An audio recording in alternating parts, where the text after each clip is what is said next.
Yeah. Welcome to the show. It's the #1 show. Interviews and music, podcast, integrate the culture through the times. Just sit back and chill. It's the roots and rhymes. Roots and rhymes. Roots and rhymes. Just sit back and chill. It's the roots and rhymes. All you really need is some roots and rhymes. Roots and rhymes. Roots and rhymes. Hello and welcome to the all-new Roots and Rhymes podcast, brought to you by yours truly, Chuns, and I'm joined by my co-host, Mack. How's it going, Mack? I'm doing good, brother. How are you? Yeah, I'm good. It's crazy. This is amazing. We're currently in a pandemic. We're in a lockdown. Right. We're using technology to bring listeners this podcast where we're going to talk about roots and rhymes. It's in the title. So we're basically going to talk about culture, the Punjabi culture and music industry and the hip hop industry, and how it's influenced people in the Asian community, the millennials, how their careers have been shaped by their Punjabi musical roots or the urban hip hop roots, and how they've grown up through that. So I'm really excited about it. It's really gonna be an insight for all of the listeners about how music can shape and influence careers. Definitely, and it's done. I mean, like for me and you, Chance, it's done that for us, hasn't it? I mean, we've been brought up in this hybrid of musical tastes and this mixture of, the roots of Punjabi music, the massive influence that hip hop had over us, and that fusion and that collaboration and that mix of those two things. And when you contacted me about this podcast, and I thought, what an amazing idea, because there's so many people out there like us who are in that place where there's these different elements of their musical taste that have come together and shaped who they are. Absolutely. And we're actually, for today's episode, we've got none other than yourself being interviewed. And we're talking about how your coaching side of things and your mindset side of things has helped shape you, and how music has influenced that. Yeah, that's exactly it. Is the music has had a huge influence on me, on my journey, on my life, on how I felt about certain things, on my confidence and resilience and all those kind of things. And we get to have the chance to discuss that today and get the ball rolling for Roots and Rhymes. And I'm really looking forward to having this conversation and sharing that. Yeah, you know what? And the listeners, we could go on about this all day, and the listeners are going to hear it. Right, and it's really good, and I hope it gives you an insight. So let's get to it. Let's do it. Roots and Rhymes. So today's guest is a Mind and Lifeset Coach Pro, former UK hip-hop rapper. Once upon a time, he was my master of ceremony. And just so happens to be my co-host, we have the infamous Mack. How you doing, Chance? Yeah, I'm good, thank you. I'm good, brother. So for you guys that don't know, and all you listeners, me and Mack we go way back, don't we? Way back, well over 15 years now. Yeah. Way over 15 years. Well over 15 years. It's, we've been on quite a journey as well, both on a bit of a musical journey as well, and with our careers and loads of different things. So it's a pleasure to have you. Oh, it's great to be here. It's great to be doing this with you. Like you say, it's been, thinking back when we were going to do this on our journey, I think one of the first things that really united us as friends was our love for music, our combined love for music, and what that meant to us. Absolutely. Individually back at that time.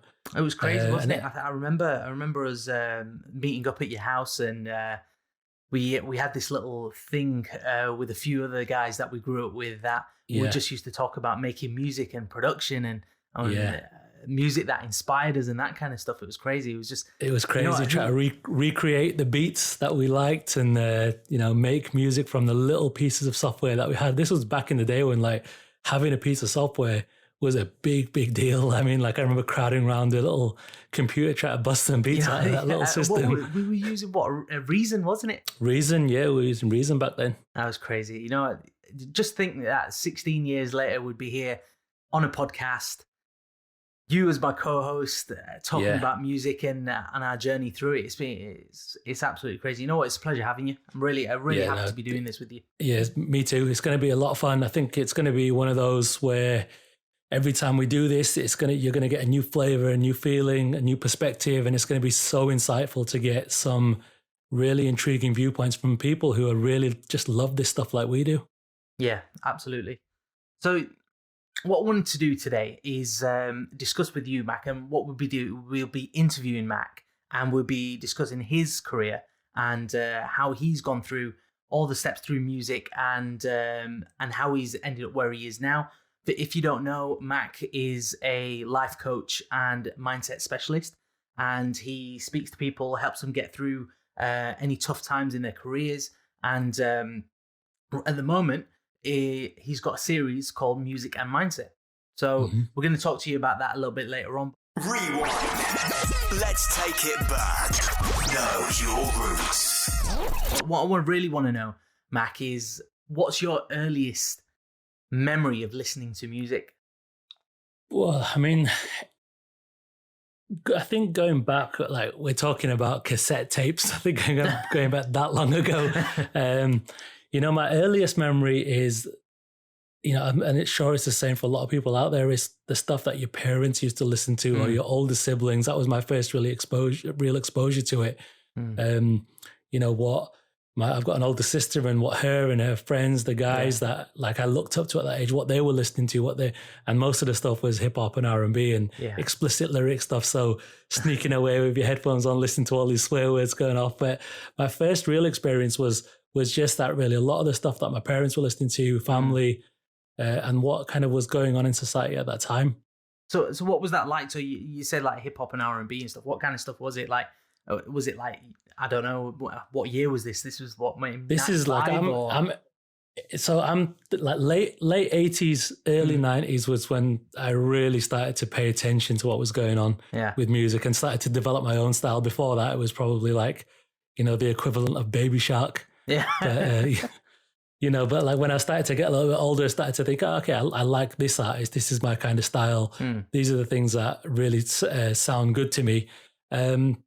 So you're talking early 90s. Well, that was when like R&B was starting to come through with like Bobby Brown had just finished his kind of stuff. NWA were doing their thing. Yeah. It's that kind of era where, Run DMC were making a big splash, and they did their song with, I think it was Aerosmith, Walk This Way. That's an absolutely great tune, that is, isn't it?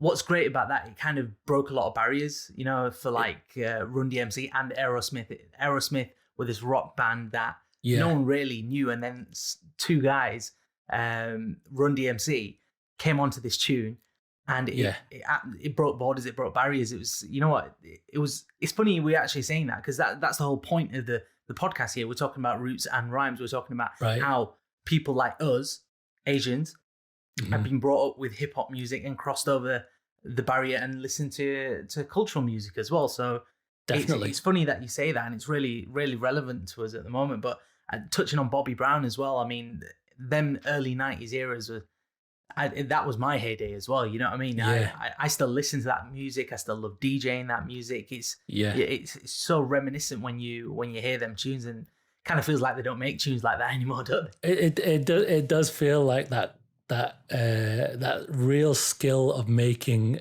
music, not just making a song, but like the lifestyle, the vocalist, the lyrics, all that kind of stuff. I mean, every era always says my era was the best, but I mean, like the early 90s onwards was the golden period, and that's when, for me, hip hop started to really take off. In terms of my exposure to it and understanding it, and understanding it was more than music; it was a culture that came with it.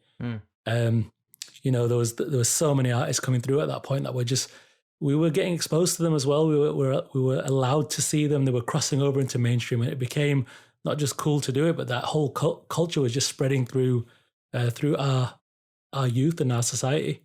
Yeah, you know what? It's funny you just said that. Every generation basically says that my generation is the best, but let's be honest, this generation's hip hop and R&B is utter shit. You've got your pick of the bunch. You've got your pick of the bunch, but to be honest, the kind of stuff that was brought out back then, it sounds just as good now as it did back then, and you could probably still play that in clubs. And you know what? I know a couple of people who are probably a little bit younger than me at university, and they even know these R&B tunes and these hip hop tunes. And with movies like Straight Outta Compton, you know what I mean? It's kind of revived that music for the younger generation. as well. Whereas now I just can't see some of the hip hop that's out there at the moment really lasting. It kind of just feels like a trend, like a bit like fast fashion. It is like that. I mean, like it's kind of feels like it's too easy to get exposure now. Like you're talking, I mean, like, you know, we were talking a bit ago about this is often a tangent a little bit, but the Michael Jordan documentary that's out there at the moment, The Last Dance, and like he got so famous without Twitter, without Instagram, without putting his stuff on Facebook, because he was just so good at what he did. And I think the point is, for me, it's like, to hear music back in the day, you had to be an exceptional artist. You couldn't be to get into the UK market because there was no real machine behind you in terms of social media. Now people are getting famous left, right, and center. They're not earning their dues in the same way that they did back in our generation, because you had to work really hard to get that exposure. I don't know about you, but basically you listen to music right now, it all sounds the same, right? Yeah, kind of this mumble rap crap and all this kind of stuff. Sounds the same. It's a lot of samples from the stuff that we originally listened to, which, you know, again, were samples of 60s, 50s stuff. But it's like, this is the third, fourth time round for some of these samples. Yeah. And it all sounds the same. Whereas back then, it kind of felt like, in order for an album to take off, or an artist to take off, he had to be different to every other artist. Yeah, yeah. And that's where I think the kind of magic came into it, because they had to kind of think differently to everybody else, whereas now you kind of think there's a formula, and if you meet that formula, if you've got a few gold chains and you're wearing certain clothes and you've got a social media presence, you can basically put out music and it'll make it somewhere, especially with platforms, which, to be honest, platforms that are going to help us with the podcast, but platforms that are it's just so easy and accessible for people, whereas before it was vinyl, it was press, you know what I mean? It had to be it had to be pressed. It had to be on CDs. It had to go on shelves. Couldn't be downloaded and through sort of Spotify and stuff like that. But well, this is it. To get that level of exposure back then, if you were going to sell that many records, it wasn't a click of a button and download to your phone. You had to go to the store. You had to physically go somewhere and buy it. You know, like that doesn't happen anymore. Like, you don't go to buy a cassette. You don't go to buy a vinyl. You don't even go to buy a CD. It's instant now. You like the sound of a tune, you pay, you know, whatever it is, 99p for it, whatever you download it to your phone. Now is for hipsters, isn't it? So that's what it is now. It's a different lifestyle, and, you know, of course, has massive advantages in terms of where technology's brought us. But I do feel that, you know, with my nostalgic hat on, that, you know, we've lost something a little bit, because the quality of the music and the amount, the sheer quantity and quality was there, whereas now it feels like there's a lot more quantity over quality. Yeah. So, I mean, obviously you come from a Punjabi background, right? Yeah. So we spoke a lot about hip hop and that kind of thing, but what was your kind of exposure to, like, Bhangra music, Bollywood, anything like that? I mean, what was that like for you growing up? I mean, was that a big deal? Was that, something that you was exposed to? Was that something that you only kind of heard at weddings and there wasn't much around your household? I mean, it's interesting to know, like, how the cultures kind of come into play there. I mean, obviously you said with the hip hop music, but tell me what was your Punjabi upbringing like? So it's a, you know, like, obviously, like you say, being a Punjabi guy, it really does come, for me, it comes down to, like, if your parents are really into Bhangra music, for example, you'd get into it by default. It's like one of those, it's passed down, they're listening to it all the time. My parents weren't really into it. So I kind of found my own musical interests in the genres that I liked. And it, you know, I knew Bhangra. Like, I remember, you know, when I was preparing for this, I was thinking back about my journey with Bhangra music. I was thinking, like, I knew some of the classics. Like, we had the cassettes of some of the, like, Golden Star, stuff like that. Yeah. Like, I had some of those real classics cassettes in the car.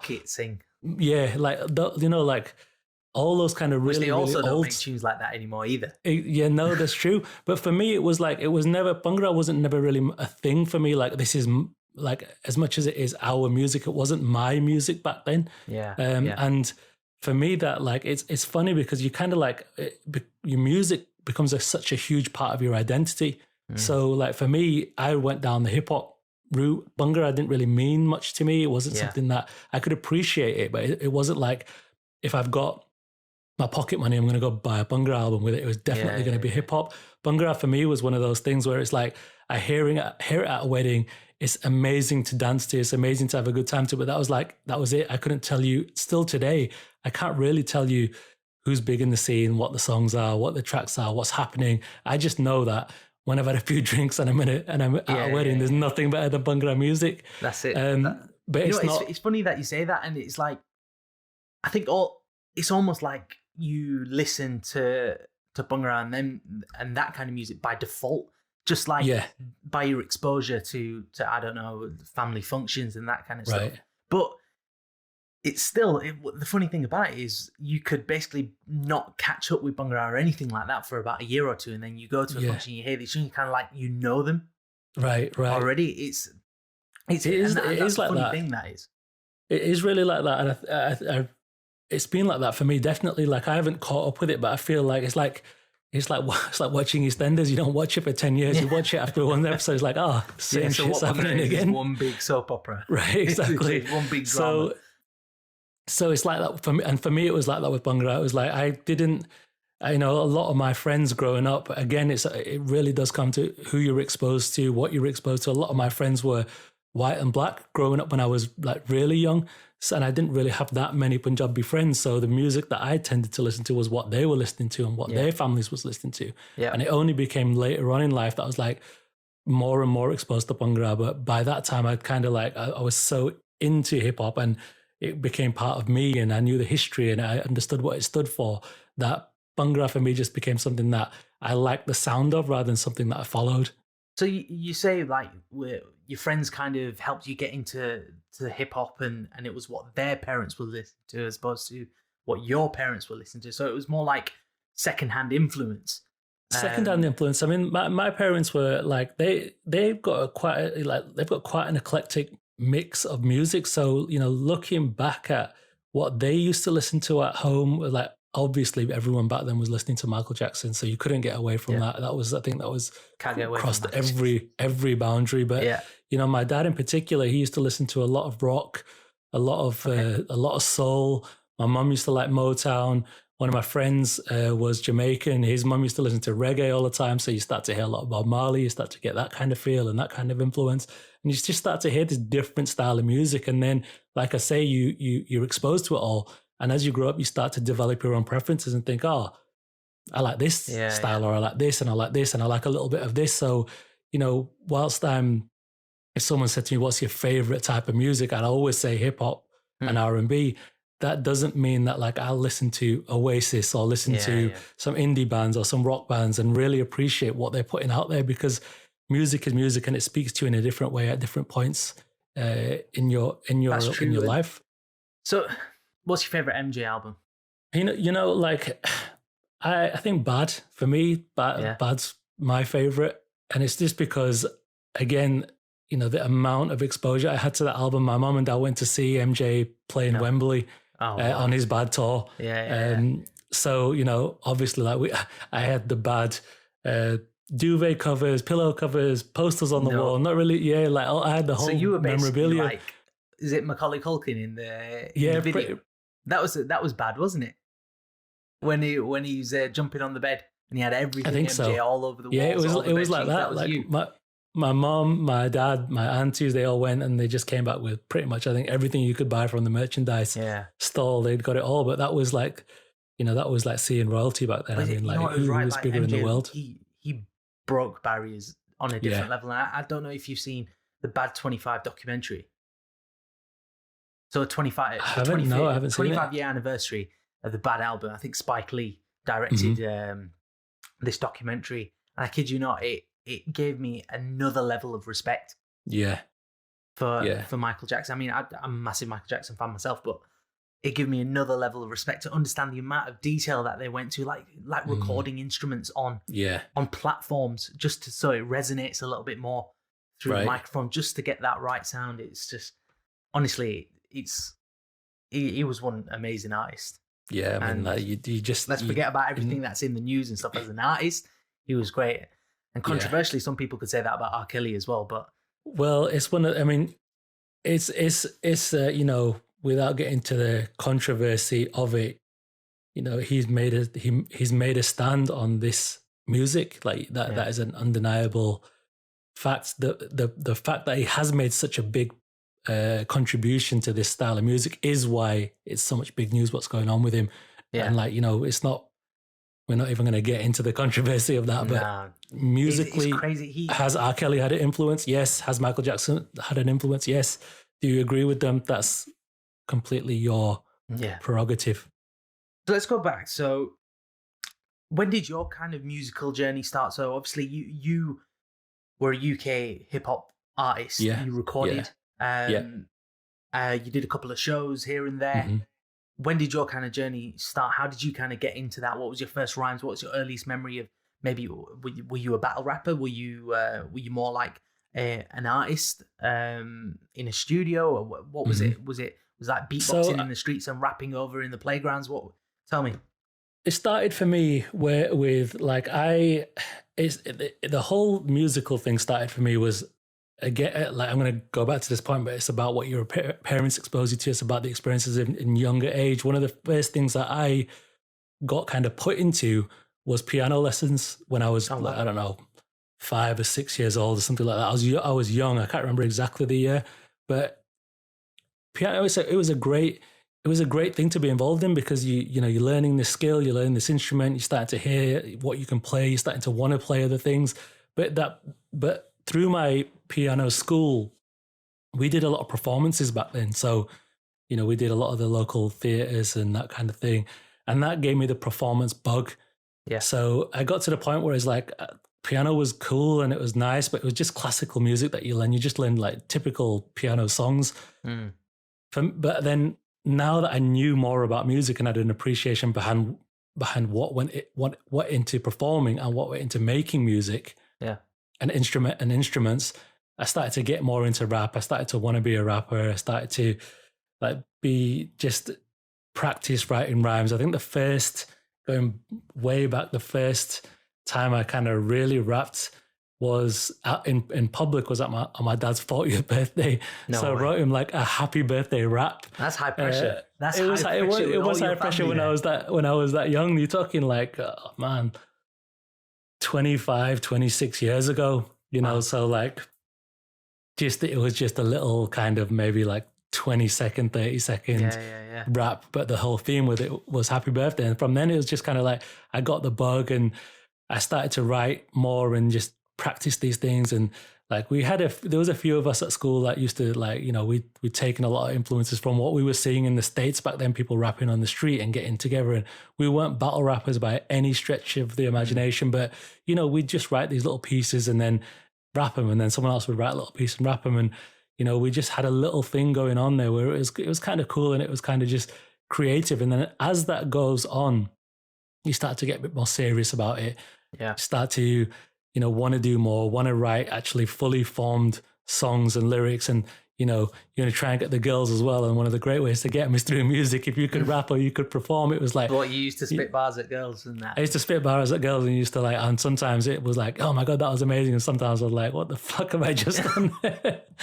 But it was, growing up, it's like music is one of those things that it's like, it's cool. And it's like, everybody wants to do it. Everybody's got like dreams of being famous, a football player or a musician or an actor or something like that. And for me, it was like, okay, this music thing, I really enjoy it. People seem to be liking what I'm doing. I'm going to write more. Started working with some people, like local record labels, starting to spend hours and hours and hours in the studio writing this stuff, producing this stuff, and pushing it out there. But pushing it out there before there was really like the huge social media explosion. Yeah. Like MySpace was the biggest thing back then. And if you were on MySpace, that was like, you had made it. If you had... It felt like MySpace came as quick as it went as quick as it came. Yeah, it really felt like that. That was my first exposure of social media. Obviously, It was one of the first social media platforms out there. I remember people putting music out there constantly, and then all of a sudden, it kind of just died away. It was almost you think about it now, it was such a bare bones like website, and uploading things to it when you had like dial-up internet wasn't easy, especially if you had a 4-minute track and you wanted it the best quality. you were literally spending 3 hours trying to get it uploaded onto MySpace. It was a real grind to get your stuff on MySpace and get it heard. And I mean, it's like you say, it came and went really quickly. It's kind of almost forgettable now that MySpace even existed. Yeah. Whereas things like now, Facebook, Instagram, they're going to be ingrained in people's minds for a long, long time to come. I think that's why it's given a lot of people a platform as well. I mean, even in the Punjabi music industry, I mean, you've got a lot of people pushing things out. Like we're in the middle of a pandemic right now, and you're getting artists constantly pushing out things on social media as well, and getting that wider exposure, worldwide exposure in an instant. Yeah. And it can be shared like immediately as well. It's a funny thing, social media. It can kind of kill your career and it can kind of make your career as well. But obviously, like you said, when you started off, there was no social media. There was no real. It was just a grind. It was burning CDs. It was giving them out. It was turning up to places and hoping you can have 5 minutes with someone. It was A&R people and trying to get the contact details, sending CDs out, having no idea if they even received it or listened to it. Sending it to radio stations, just hoping someone plays it somewhere, and getting that kind of exposure piece by piece by piece by piece, and hustling and building and building and building, and not knowing really what's going on next. To the point where you just have to keep pushing, and then social media started to come in, and you started to be able to email and send MP3s and build little websites, and that when it became a lot easier to distribute your stuff as an independent artist, because I remember the first times like I really got some sort of traction with my music was when I had a little mini website and was putting this stuff out there, and then people were requesting CDs, and it was like, oh my god, people want this music. Like that was like a great feeling that people were not, I wasn't like shoving it down people's throats anymore. They were coming to me saying, oh, I really like that track. Can you send me that CD? Can you send me this?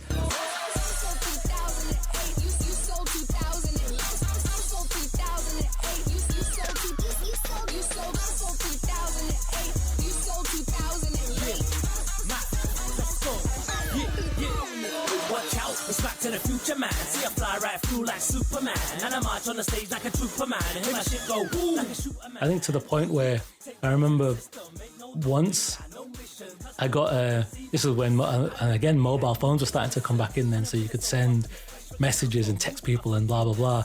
I remember one time I had a mobile phone, but it's not like nowadays where you keep it on you all the time, and I had a voicemail on it, and it was Nahal from BBC from Asian Network back then, but he's doing amazing things right now. And he was like, oh man, this was like, I must have been about 17, 18, so we're talking like over about 20 years. So call it about 20 years ago. So this was like long before BBC Asian Network. So it wasn't. It was BBC Radio 1. Then, so it was like what the Bobby Friction and the Harper it was the last, right? It was the late. They were doing. I think they were doing the late night kind of slot back then. You know what? I have to say that Bobby Friction and the Hal Show really paved the way for a lot of artists. Oh, huge. Well. And it was huge, and like it was, and he left me a voice note, and obviously like this is probably not, it's not even a memory for him, but it's a huge memory for me. And he was like, look, really love your stuff. Send me a CD. Blah blah blah blah blah. Just keep doing what you're doing. A really, really nice message just of encouragement. And so I sent him a CD and never really heard much back. But again, it was one of those where you put it in the post and hope that someone there gets it, or that those people get it. Mm-hmm. That was one of those, okay, I'm doing something good here.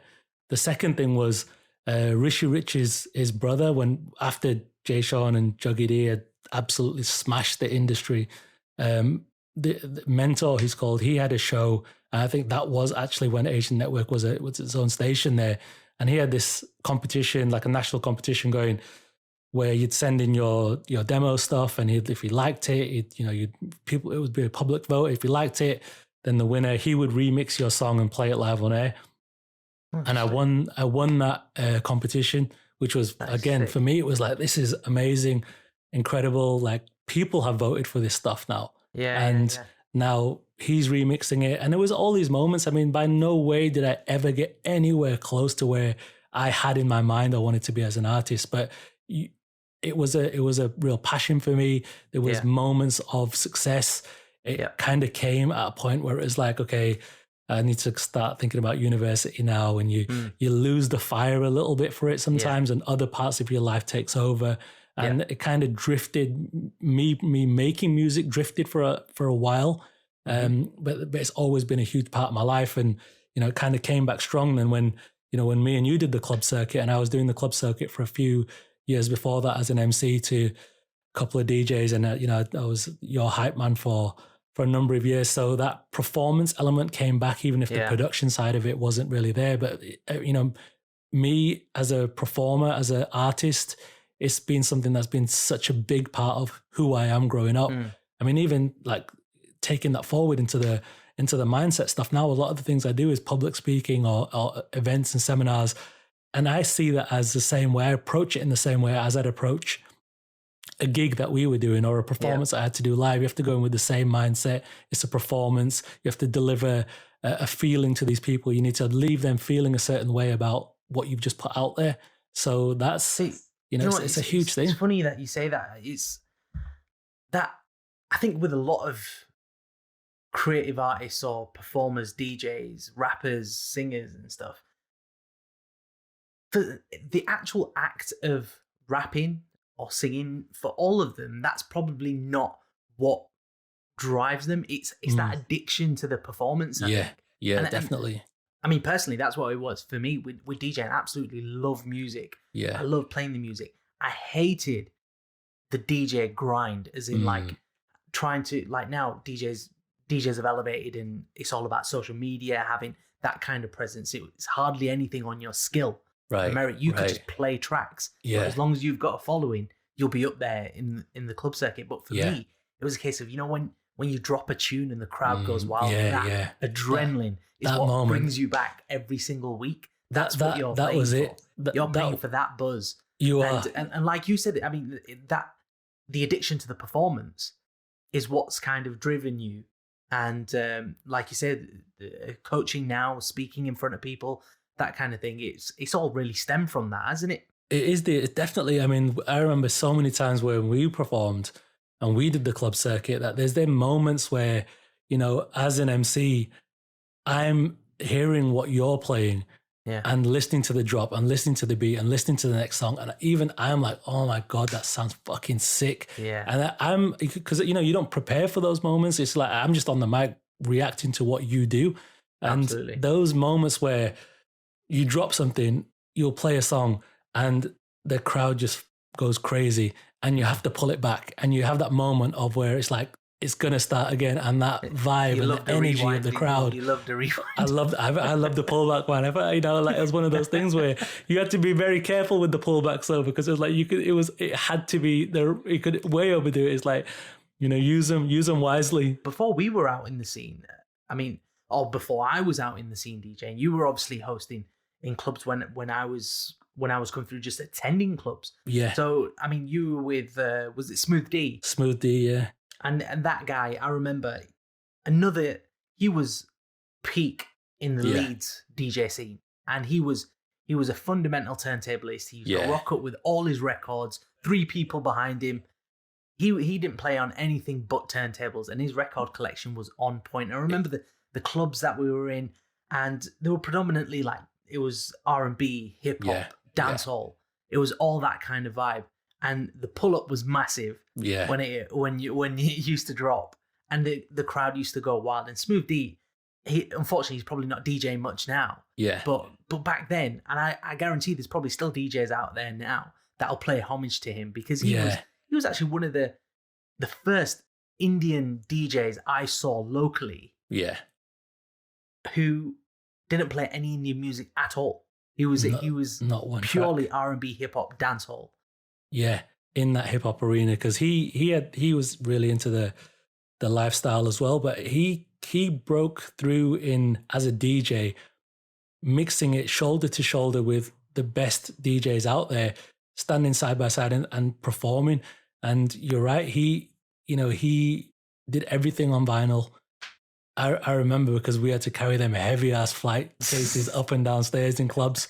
It wasn't like now you turn up with a MP3 or it's already loaded on your laptop. You had to carry boxes and boxes of records up and down flights of stairs just so you could be ready. But, you know, he knew hip hop inside out. He knew how to get a crowd going. I think, and I'm sure you'll remember Thursday nights at Rehab in Leeds, that R&B hip hop night was probably one of the hottest nights. Hottest R&B hip hop nights that I've ever been to. And I think that was like, we'd get people coming from all over the country for that Thursday night because they knew that was the place to be. That hip hop music, that venue, everything about it was the best you could probably get in the UK at that time. Yeah, absolutely. And you know what? It probably did pay. It basically was the best night on a Thursday night. It was basically the best Thursday night in Leeds. Yeah. You have to say. And it came through with loads of DJs, like even DJs right now that people our age would remember and appreciate, probably DJ'd in Rehab at one point or another. Yeah. We went on the scene as well. Yeah. We started DJing the circuit. I mean, I myself wasn't always in the hip hop scene, but I kind of came into it. I started off Indian weddings and DJing Bhangra music and that kind of stuff, but really fell out of love with it because it was just I preferred to DJ in a club and on a residency on circuits and have an MC and that side of things. On the wedding scene, it was a bit more political. There was a lot of people coming through at the time. That kind of thing. Kind of fell out of love with that, and a lot's happened in that time. I mean, for me, a great deal's happened with me, and now we're back here.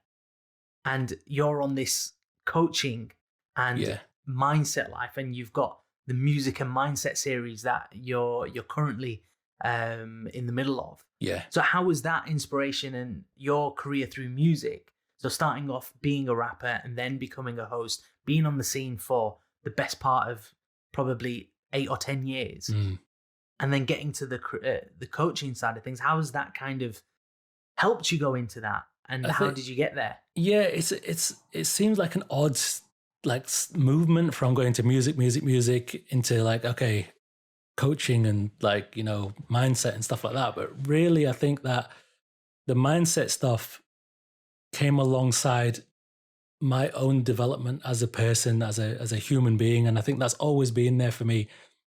Music aside, the coaching stuff's come from having family members going through mental illnesses. This is going back when I'm like, when it wasn't cool to talk about depression, or even that word wasn't even used. But now looking back at it, thinking, shit, man, like a lot of my family members were going through depression at that point when I didn't even know what depression was. Know it. And they didn't know it, and I didn't know it. It wasn't diagnosed, and it wasn't one of those things. But there was a lot of moments in my life where I was like, how, there's got to be more than this.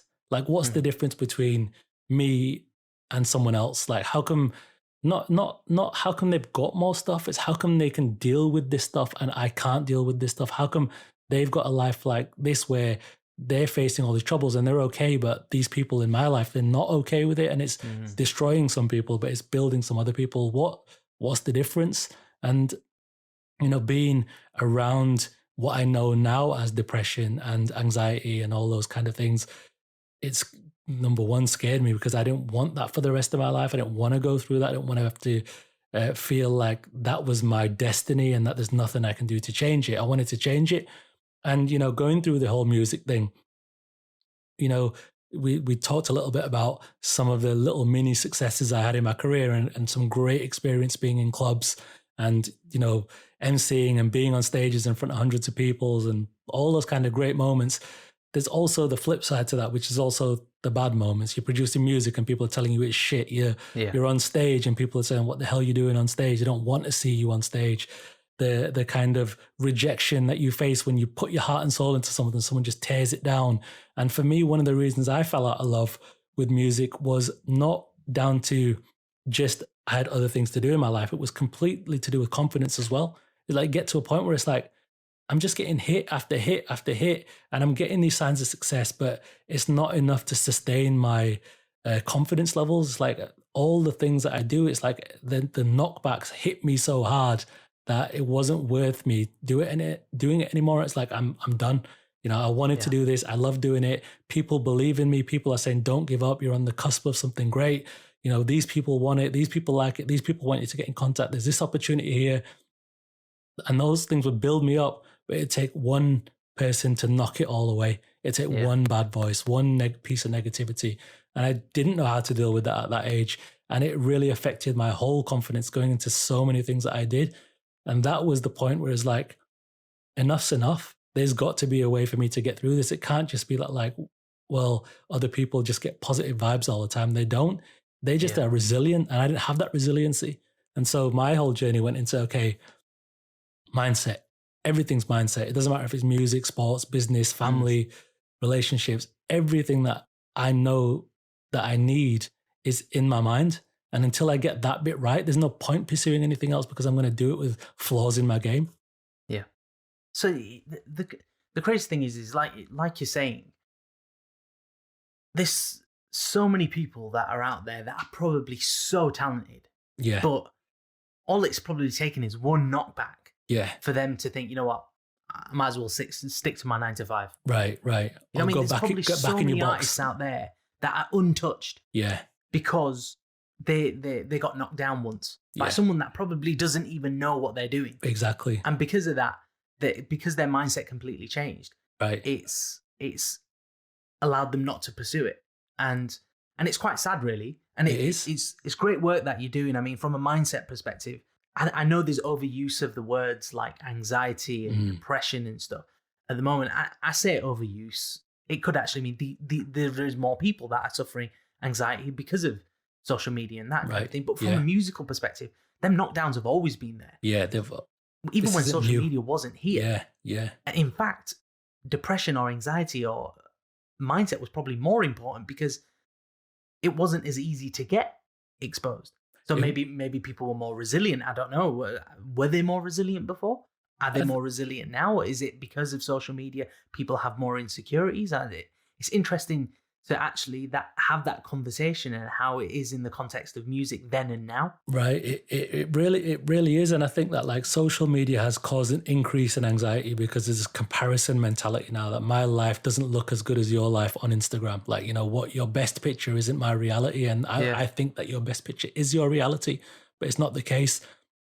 But so I think anxiety and mental health issues are going up due to social or not because of it, like it's all social media's fault, but social media has a role. However, it at least gets talked about a little bit more now. It wasn't really talked about 10, 15, 20 years ago. No. It was a weakness. It wasn't like this mental health thing is like a real thing. It's something that people need support with. It was like, nah, shut up and get on with your life and man up. And, you talk about Punjabi culture and what we've been influenced by.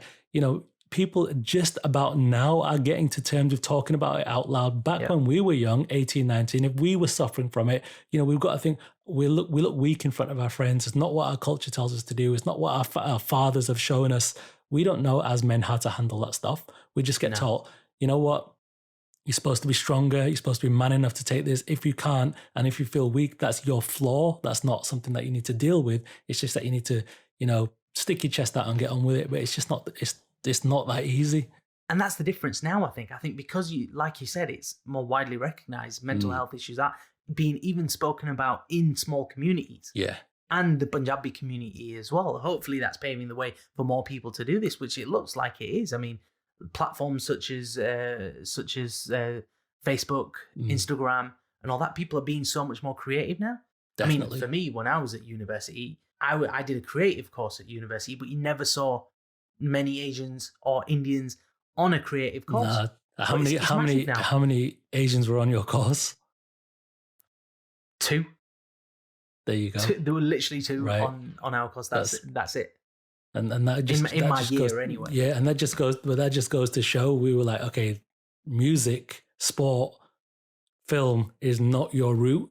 Doctors, lawyers, accounting, that's your route. Now go down that route. Like, luckily, I know, knowing you for so long and me for so long, our parents have given us the opportunity to kind of, at that age when, they could tell us what we had to do, to give us the opportunity to be a bit more flexible and say, look, go pursue the things that you're interested in. There's so many people out there, though. You're right, 100% in all industries. I know some amazingly talented footballers, Asian footballers that I played with, and you're like, you could have easily made it pro, but you've either been, number one, that your parents have said no, or number two, it's too hard to break in because these people don't want to let you in, or number three, you just get knocked back so much, your confidence goes. And that's where the whole mindset thing comes in, for all my experience, whether in music or whatever aspect of my life, the times I've failed doesn't come down to necessarily skill level. It comes to resilience levels. It's the point where it's like, yeah, your skill will take you so far, but your will has to take over at some point as well. Skill is never going to be enough. Talent is never going to be enough. Work rate is going to be one part of it, but resilience is going to be the huge other part of it. And that's the bit for me that's where it all starts. Going back to the musical aspect of it. So what made you want to bring that musical aspect in, and what kind of artists and stuff are you looking to get on there? So the thing for me is, like, music's always going to be a huge part of my life. So the combination of, like I say, music becomes part of your identity. Hip hop's part of my identity. The types of music that I listen to still has a huge influence over, the way you dress, the way you, the types of music you listen to, what you wear, all that kind of stuff is influenced massively by this musical culture that you get brought up in. So it only was natural for me to make this mindset stuff real by integrating parts of my personality into it. So, I'm not going to be like a scientist-based person when I've never studied any science. I'm going to do it my way, which is I've learned these things. I've been on a, last 5-6 years, spent time getting qualified and making sure that I'm legitimately can claim to be able to coach people, not just like, I decided to be a life coach today. I've done the courses, got the qualifications, been accredited by the right governing bodies to be able to say I paid my dues to do this. But now it's about style. It's not about substance now. And for me, adding music to that is the style that I want to bring to it. It's going to help influence it. It's going to feel more natural to me because it's an extension of my personality. Even coming back onto the music side now, quarantine and lockdown has meant that I've had more free time, and I've started writing again. I've started making music again. I've started putting lyrics down again, started getting the microphone out, spitting a few beats here and there. But now it's all done in line with what I'm doing. So whereas, when I was 18, 19, rapping about girls and clubs and drinking and this and that and all those kind of things that you think that you should be rapping about because everyone's rapping about it. Now I'm like, no, I want to talk about the message. I want to talk about positive hip hop. I want to talk basically what I do with coaching. I want to transform that into music. So it becomes, again, it's not like I'm over here rapping and I'm over here doing coaching. It's like, no, all these things have come into my life for a reason. How do I bring all these strings and tie them together into one unit that I can push out there and hopefully help people with? That's wicked, man. That's really, really good. And you know what? It's bringing something really positive, and I think music is a great way for that. Just listening to a song can change your mood completely as well.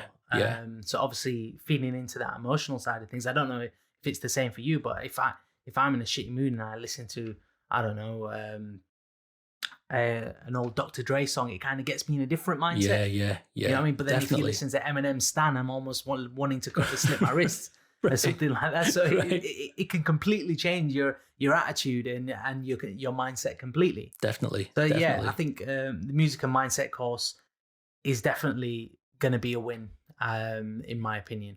Yeah, no, I'm looking forward to getting, more artists on there, and, just, again, it's not really necessarily to discuss their musical journey. It's to discuss the mindset that they've had along the way of their musical journey, how they've coped with setbacks, how they've appreciated the success, what it's meant to them, how they managed to get to the next level, what skills that they needed, because they're transferable skills to any area of life. Once you get them skills, it's not about the industry. It's just about life skills. Yeah. No, that's sick, Matt. Good luck with it. Thank you, brother. Not one Pete, not two Pete. It's the Threepeat. So the next part of the show is something that we call Threepeat. So I need you to select 3 songs that it could be relating to mindset that can completely change your mood, or 3 songs that you would play on repeat back to back. All day, every day. It can be from the earliest part of your journey, or it could be something new. 3 songs that you could play on repeat. I knew this question was anytime. coming, and this is such a hard question to answer in a good way, because there's so many songs that you think, you know what, that's the song that meant that had that moment for me, this song over here. But when I think about it, the one song that when it still comes on today, anywhere it comes on, it's one of those songs that you sit up and you listen, because when it drops, it's like still the best drop is Still Dre. That's it. Man, like, you know what I found out about Still Dre? Hang, I don't know if you know this. Do you know who actually wrote Still DRE? Was it Scott Storch wrote it? No, Scott Storch played the piano on it and produced it. I don't know. Alongside Dr. Dre, obviously. But JayZ actually wrote Still DRE. Oh, did he? It's crazy. I didn't know that. I heard that. I watched a documentary with Dr. Dre a couple of months back, and he said, JayZ wrote this song, Still DRE, for Chronic 2001, and I was like mind blown. Yeah, it's would never have guessed it. JayZ is one of those, I would actually call him my favorite artist of all time now. Like now thinking about all the artists that I was really into, like, like I had Ludacris on repeat for a long time when he was fresh in the game. Like, I hope he's on that list of 3. Yeah, I remember he's sitting in your car and all there was is Ludacris Chicken and Beer album. Constantly. But I think as you get older and as you mature, like JayZ is one of those artists that's matured along with you, or you've seen him progress from young to like older person.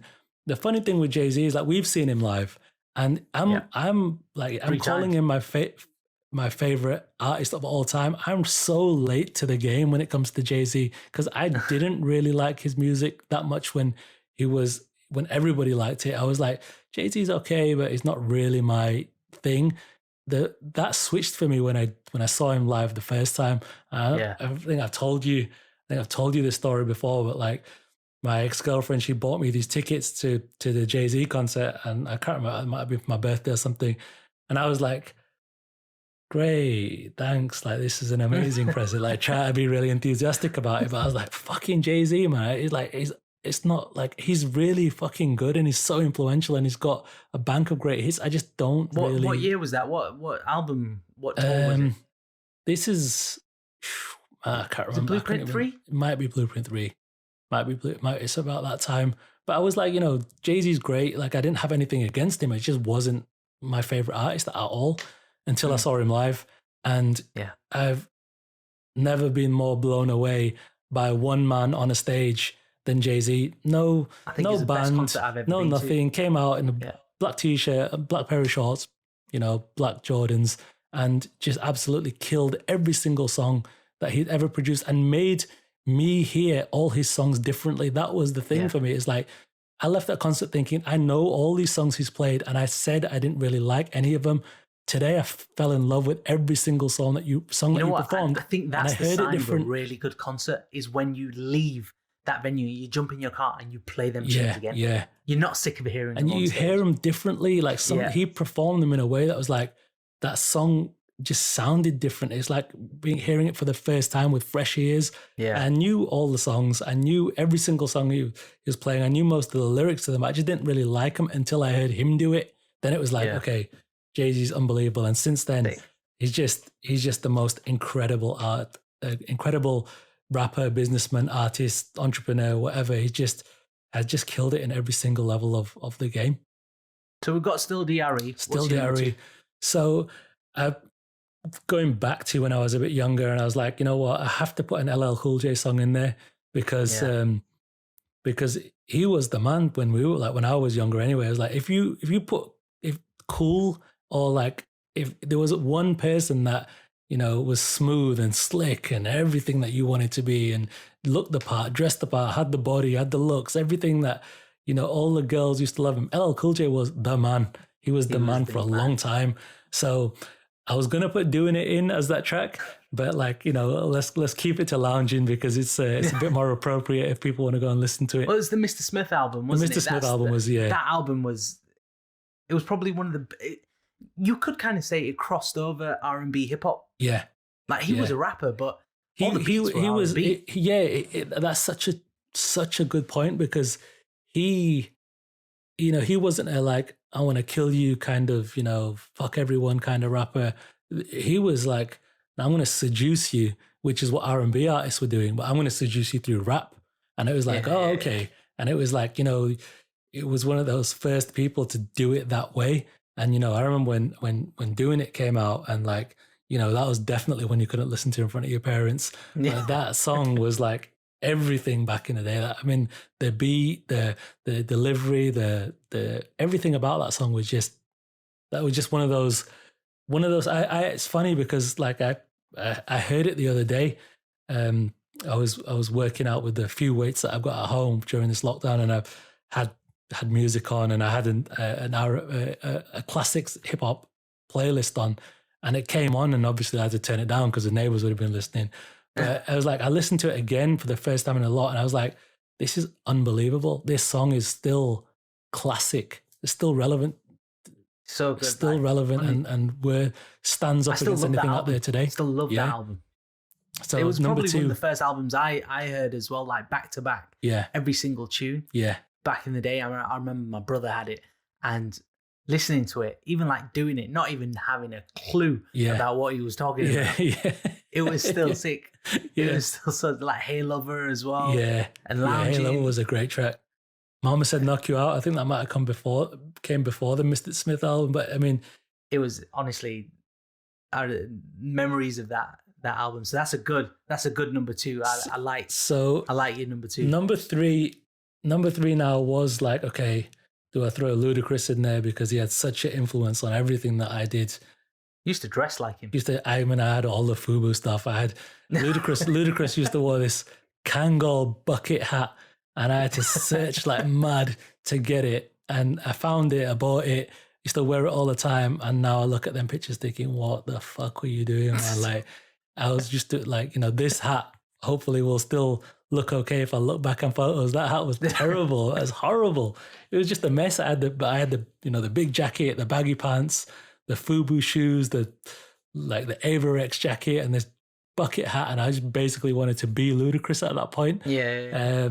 So, his song would have been there if JayZ wasn't the artist that he was. So I'm gonna move to just take it to something a bit more modern, and say JayZ, Run This Town. And the only reason, again, because it's a bit more. It's not like his most famous songs, but it's him, it's Rihanna, it's Kanye, and I think that those 3 people together. That delivery, the beat, it's one of those where that again, I'm basing it on songs that make me just think, I need to hear the rest. Don't turn it off. That song. You know what?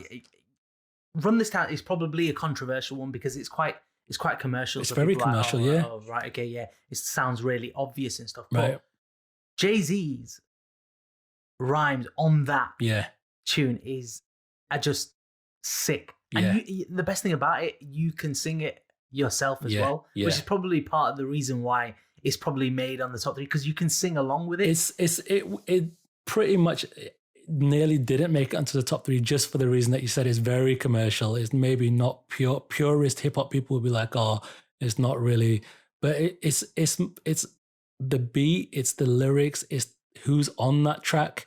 And I'm just kind of thinking like, Kanye, whether you like him or don't like him, as he's an artist that has actually done it with a huge amount of influence, and that whole Rockefeller situation, JayZ's been there for time. And I think that was just one of those songs where, again, I'm probably picked that song because of my memory of seeing JayZ perform it live.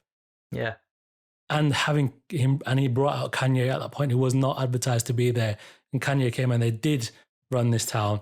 And it was like the emotion that song brought to me and that crowd at that time propelled that song to go into my top 3, not because it's a classic hip hop tune, not because it's the best. I can give you a list of many better hip hop tunes, but that's the best tune I've ever seen perform live. That's a hip hop song. That's why it's in there. That's sick. So we've got number 1, Still Dre, which is Dr. Dre, Still Dre. Still DRE. Number 2, LL Cool J. and number 3, JayZ, run this town. Sick. That is Mack's Threepeat. This is the part of the show where we ask, are you roots or rhymes? Right, so now we're going to move on to the final question. What the listeners want to know is, are you roots or rhymes? That's the final question. That means that are you more Punjabi? Would you always go back to your Punjabi side? Is that what is ingrained in you? If somebody held a gun to your head and said you can only listen to one type of music ever, is it the Punjabi roots side or is it the rhymes and the hip hop side? For me, it's rhymes all day, every day. Every single. There's probably people listening on here think, what the hell? I'm gonna get the same thing that I got when I was younger, which is like, oh man, you're not even in touch with your roots. You're not even like, you're a coconut. You're this, and like I don't really never really understood how it could be a coconut, like white inside when I listen to black music. But I never really kind of understood that. But that's okay. But I mean, it's one of those things where like when I'm at a wedding and I've had a good few drinks down me. Bhangra music, it sounds fucking amazing. There's been times where, I've been, I remember I've been on holiday and having a really, really bad hangover. And I'm like, can't get out of bed. I'm done. Like, I don't want to go out and have a night. And my like the boys and all of them that were like, oh, we've got one more night. Come on, just put some music on, you'll be fine. Get a shower, you'll be okay. And I'm like, no. And I turned to one of my friends who's a massive Bhangra fan, and I was like, there's only one thing you can do right now. Play some Bhangra music, man. And that was it. That music just got me, gave me the energy to kind of keep going. Mack only listens to Bhangra when he's either pissed or hungover. It's a hangover cure. It's more about a hangover cure than anything else. But, you play the music, the shoulders start going, you start, the music starts, the doll starts going, and you're like, yeah, okay, I'm feeling it again. Like you said earlier about how music can just change your mood. Bhangra kind of brought me back from the death of like, I don't want to touch another drop of alcohol. I don't want to go out anymore until like 5 minutes later. I'm like, another drink down and we're back ready to go out again. So I'm rhymes That's forever. It. I'll always be rhymes, but I appreciate Bhangra even if it's not really my thing. On that note, Mack, thank you very much for joining us. It's been a pleasure. Podcast, we're obviously going to have you every single show. I'm looking forward to this as my co-host, and it's an absolute pleasure to have you as well. It's been great, and you know what? I'm honored and looking forward to our journey together. Our evolution of our journey from club DJ, club MC to hosting this and co-hosting this. Let everybody know what you've got going on. This is your opportunity to plug what you've got going on. Well, the things that I want to really kind of plug is number one, the coaching stuff, the life coaching stuff, the mindset stuff. Get in touch or hit me up on the socials if you ever need to talk about that kind of thing. Like I said, I've been training for this for the last 5-6 years with different qualifications in hypnotherapy, in coaching, mentoring, NLP, all this stuff. Doing it for a reason, to try and influence people in the right direction, give them the resilience, help them find their way to overcome their challenges, because we're all going to face them. Mental health is a huge thing to talk about, but don't suffer in silence. Make sure that you're, if you don't want to reach out to me, just reach out to someone who's skilled though. There's a lot of people out there who just think that coaching is just good advice. It's not. Coaching is a real skill to get someone from where they are to overcome the challenges in a certain way. It's not just advice, it's a strategy. So coaching, definitely hit me up if you're interested to hear more about that. Do check out Music and Mindset. It's going to be one of those podcasts and courses where we get people to talk about their journey, their mindset journey within the music industry. There are going to be some fascinating stories of resilience and, good stories, happy stories, sad moments, but how these people have managed to still retain the success despite going through what they go through. And finally, I'm sure we'll preview some of this stuff, the music making journey for me isn't over by a long shot. There'll be things that I'm going to be coming out with over the next few months, and Chans, I'll be looking for your feedback and you'll be hearing them first. But there's music to be released. It's up and coming. It's as the cheesiest cliche, there is the return of the Mack. It'll be different. I think we've got our episode title. It'll be more spoken word than traditional rap, because I'm not trying to go head to head with some of these young artists coming through. It'll be an adult, matured, evolved version of what I used to do. And I'm really looking forward to expressing the mindset